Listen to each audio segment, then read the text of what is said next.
Happy Wednesday. It's date night for us, which I'm always excited about. And we thought we would start by just thinking about what lessons we've learned about ourselves, about the kids, about work during the pandemic. And we'd really love for you to post, well, what lessons have you learned? What have you learned about yourself? And so, do you want to start? Well, we started off before we got disconnected. I'm actually, one thing I discovered about myself that really surprised me, because when this all first started, I think a lot of us were a little panicked by it. We didn't know what to expect. I feel more rested than I think I've ever felt.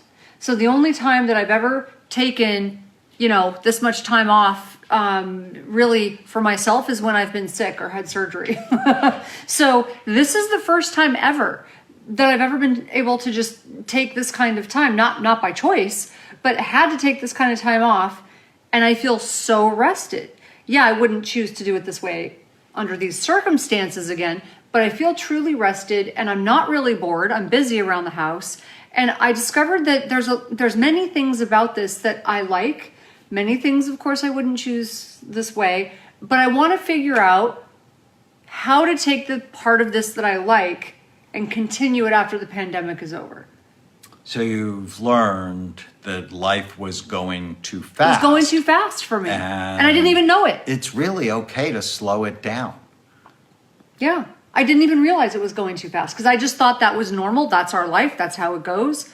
But I didn't realize until I was forced to slow down just how much I like the slower pace.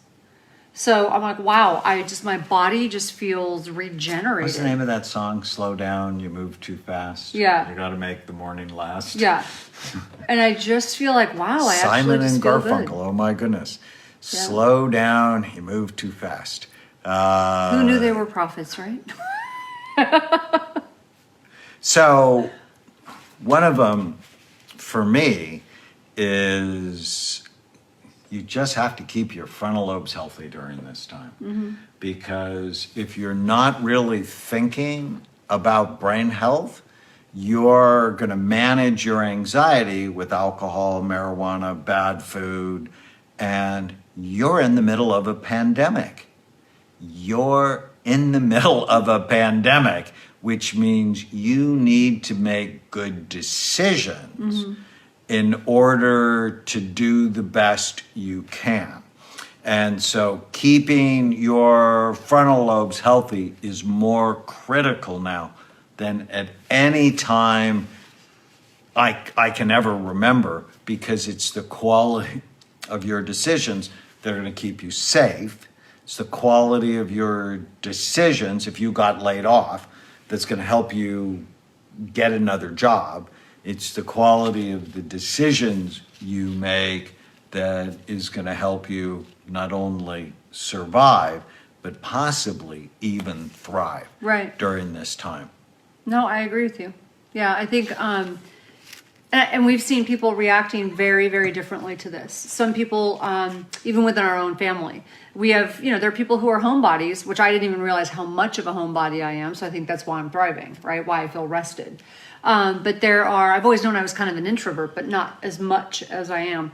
And there are other people who are not. We've got kids, some of our own kids, who are like, oh, get me out of here, because they don't like being stuck at home. And so for them, it's more stressful. So you need to sort of understand that. I agree with you. Find a coping mechanism, one that's healthy, because keeping your immunity strong right now is really important. And your frontal lobes, because if your frontal lobes aren't strong, you're going to make bad decisions. Yeah.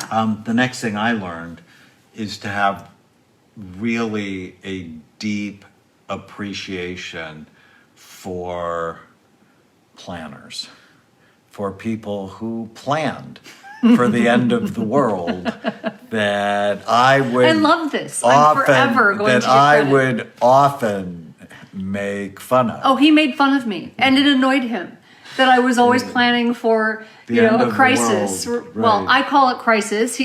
And now you can She's actually going to take say, our pool and put like a bomb shelter where the pool I wanted to put a was. bunker in. I'm like, we live in Newport Beach. Yeah, and it didn't matter. We live in Newport Beach, and look, it didn't matter. Well, we don't need a bomb shelter. No, but we needed to be I prepared. guess we had a viral Being bomb. in Newport Beach did not protect us from coronavirus.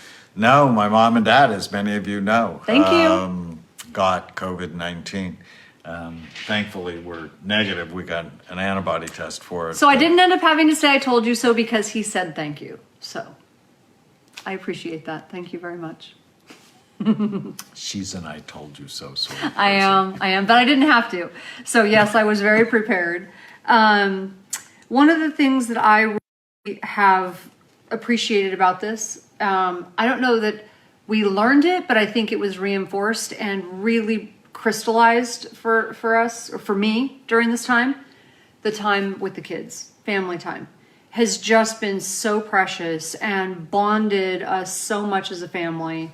And just time doing, reading, playing games, just hanging out together. And I mean, doing things that I know we were so busy before we would not do.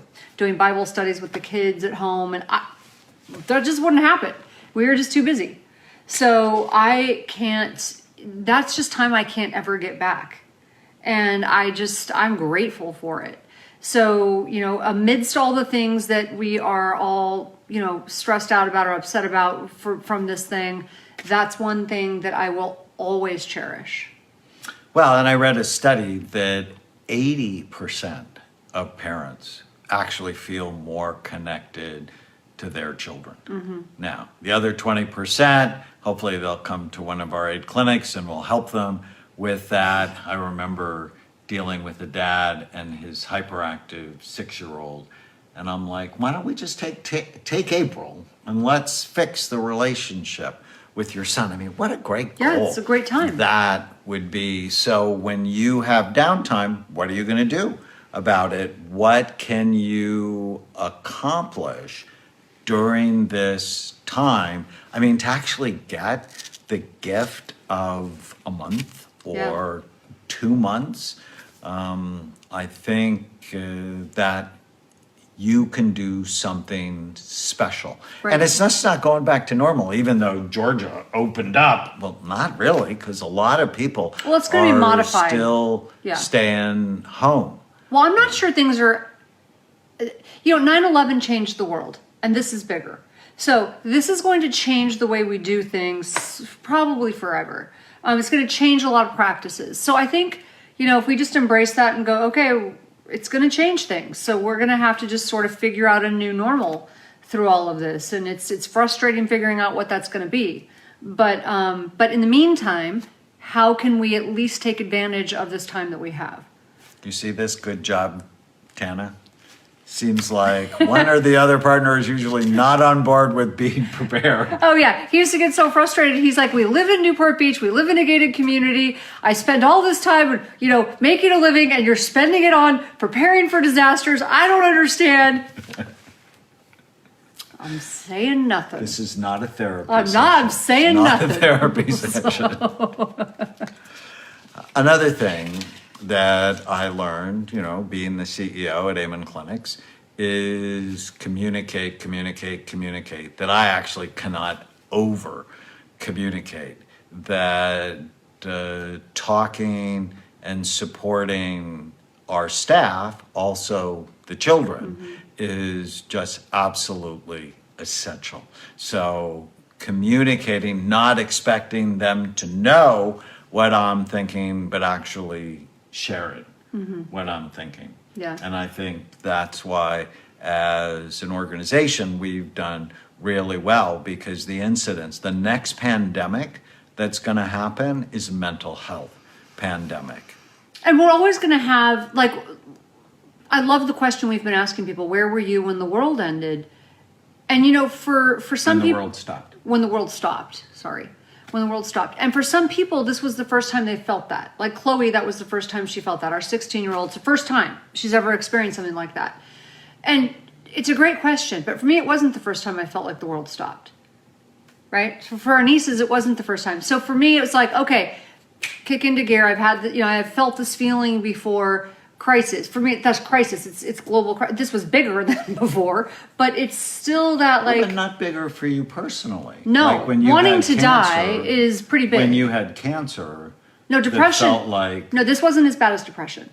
Depression, like serious, real depression, wanting to die is the worst thing I think anyone. Personally, it was just the worst thing I've ever imagined. So, yeah, so this isn't worse than that as far as like the only thing now I just kick into gear. What can I do to move forward? So we're going to experience times in life where we feel like the world is stopping. And so do you kick into gear or do you just become paralyzed and crumble? Well, and when you are paralyzed, what we learn is you just have to do something. Right. Move a muscle, shake it off. Do something that helps you. In fact, in martial arts, we do deep breathing exercises, move your eyes from side to side, and you got, like you said, actually like move your body so that you don't freeze. Because anxiety causes a lot of people to freeze. I've treated many people over the years that had something called agoraphobia, which means fear of the marketplace, but they would actually not leave their house for sometimes even decades. Right. What else is on your list about things you've So cooking learned? more. Yeah. So we eating healthy is a big value, is a huge one of our values.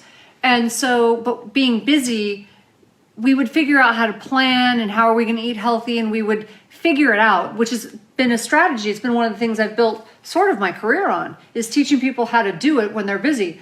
But what I discovered is I like the slower pace. I like cooking more for my family, and I never thought I would say that. So contrary to popular belief, after 8, 9 cookbooks, I never really liked to cook. And part of that is because I just didn't have time. So I've discovered that with this more time and feeling rested, I enjoy this time of cooking healthy and planning meals. So that's one thing I want to figure out how to maintain and keep doing, because Actually, for those of you that don't know, this is my favorite of Tana's books, called The Brain Warrior's Way Cookbook, and it's awesome. Somebody asked what's the name of the book, and I discovered that I really like it when she cooks. And well, it's one of the reasons I like doing it, because he's I so actually happy. like doing the dishes Yeah, he does with the dishes. everybody. Yeah. And, early on in the pandemic, I'm like, no, you guys don't get to leave until all the dishes are done and everything's put away. And we do it as a family. And that family exercise, there's so many good conversations. I think that's why I like it. And it goes a lot faster than if one person is tasked with doing it. So getting everybody involved except the cook. The cook chooses. They want to help clean up or they don't. The cook chooses. And, during this time, I've learned how to brine fish. I know. You've actually been a really good cook through this. And I made my first rub for a tri-tip that we barbecued. I made my first rub from scratch. I was so proud of myself.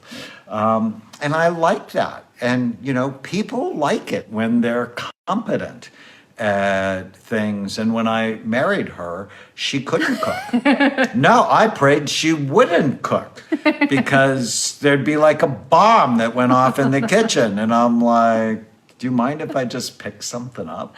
Dear. But in your attempt to get healthy, you not only discovered that you're really good at it, and you can take really healthy food and make it taste awesome. But you're teaching, and I love this. Another lesson that I learned is because she's in the kitchen doing it. Our 16-year-old, she takes one night a week. Yeah, she takes a night a week. Our 15-year-old now has a night a week. The 10-year-old is in there helping her all the time. And the girls would have never had this much time learning how to cook, which is going to serve them and their families for the rest of their lives. It's become part of our family culture, if you will. So rather than being busy and just figuring out what are we going to eat that's pretty healthy, it's like, no, it's become this fun, joyful family culture thing. And part of why I love doing it is because the time we have together, but also I love how happy you are when I do it. You like go on and on and on. And then, yeah, you do the dishes. So that makes it really nice. But yeah, seeing the girls take a night a week to make dinner, that's just not something that would have happened before. They were too busy. Teenagers are busy. And so it's just been so great. I love it.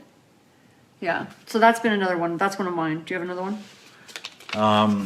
Think now and later, not just now.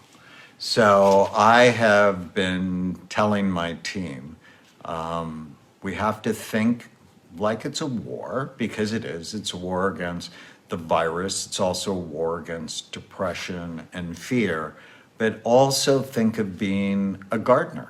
And if it's winter, I mean, I know it's spring, but if it's winter, because in many ways it's winter for people where they're out of work or they're at home, it's like, well, what does a gardener do during winter? They don't take winter off. They're pruning, they're planting, they're fertilizing, they're taking care of what's going to grow next season. And so pruning the lives that we really don't need, and organizing. Almost all the rooms in this house are now really organized. I like that.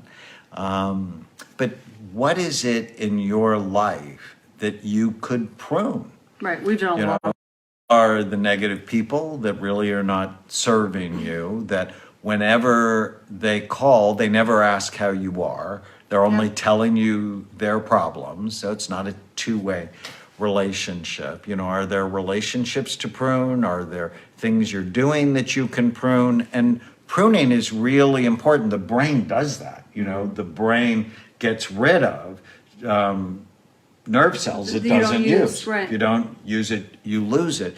But what can you prune from your life? No, I like that. So Heather says she would love to be able to garden, but my thumb is black. And this I'm one of those people. But what I think when I read that is you never got good preparation on Yeah, and how you to were never be taught. a gardener. Yeah. And so often I remember Because I couldn't cook. And I used the excuse, I don't have that. It's just not my ability. I was never given that gift. Right. And now I've written 9 And what cookbooks. it means is you didn't have the prerequisite. Right, but I learned So maybe that you when I- didn't have someone to show you how. And the best example from my life is when I decided that I wanted to be a doctor, I wasn't that smart in high school. And when I went to college and I decided and I took college chemistry, I was completely lost, just completely lost. And so I took a dumbbell chemistry class, like super basic, because I didn't have the foundation. But once I got the foundation, chemistry, organic chemistry, biochemistry, it was all fine because I went into it without the right foundation. So if you just took classes, your black thumb Right. will turn green. You just have to get the prerequisites. Well, and I really like what you're saying about pruning, because I think this is also a really good time. I've heard a lot of people talking about how this is we have no choice. I mean, people are, they're not working, which for a lot of people has been really hard. It's tragic, actually. And because there's no other choice, we can focus on that, obviously we have to focus on getting back to work. I mean, people have to work and they've got to take care of their families, but you can also use it as a time to be creative. For those of you who haven't been happy in the career you were in, or you can't go back to doing it the way you were doing it, maybe it's a time to use it as like, okay, how do I be creative? This creative destruction. It's not going to go back to the way it was. What can I maybe do to be happier in what I was doing, or go along with the change and figure out a way to capitalize on it, to make it work, maybe even better going forward. Because the people who do are going to be the ones that come out of this thing being the most successful. Whether you like it or not, that's how it's going to go. So maybe this time, if you're rested, you can start focusing on how do I move forward with it in a way to make it work for me and my family, and be happy doing it, and use my creativity and prune away the things that weren't working, if that makes sense. Well, and you brought up a term maybe a lot of people haven't heard before called creative destruction. It was actually the first time I heard it was from Alan Greenspan, who used to be the Fed chairman, and it's when the economy went through a really hard time. Well, there's going to be a lot of creative destruction now as some industries really get hit hard. Others are going to grow. Right. And so it's incumbent upon all of us to know, well, what are the new trends going to be, like online? I mean, Yeah. you know, us talking to you on a more regular basis. It's good for you, but it's also good for us. It helps us get our message of hope and healing out to the world. And so I want you to be thinking during this time, what are you learning? Yeah. What is life teaching you now that you can take? You are living in a historic time. Yeah. One of the last things I want to leave people with, and one of the things that I've been doing, because we often teach people to challenge their thoughts, right? It's a big thing we do. You know, we teach you to challenge your thoughts. And so I think during this time, it's become a very personal thing. It's become so personal to me because one of the things I think that I used to think is, well, this is just the way life is. It's busy. I didn't even know that I wanted it to be different, I don't think. And I didn't realize it until I had this time to sort of reflect and go, wait, I like a slower pace. This is working for me. And then my first thought after that was, well, but I can't do that. Once we go back to normal, it's going to go back to the way. And then I went, wait, no. Who's is in that charge? true? Is that true? Or can I find a way to design it? So the second you crack that thought, is it true? Is it possible? Maybe some things have to go back to the way they were, right? Kids got to go to school eventually, things like that. Got to, pay the bills. But can I be creative and just start planting those seeds? Challenge your thoughts. So I'm actually a pretty competent person. I have faith that if I'm really focused on something, I usually find a way to make it happen. So if I start planting those seeds, like, is that true? Or can I find a way to make this, take the things that I like from this time and bring them with me? I love that. Yeah. So write down your questions, write down what have you learned? And what do you like from this time? Not just the things you don't like. And the last thing, Dr. Gordon, we talked to Dr. Gordon today and it was amazing. One thing I really liked that he said, don't shy away from grieving the losses of this time, because accept it so that you can move on. Most of us have lost something. But don't stay there. No. And then move on to the things that you can appreciate. What can you do to make your life better?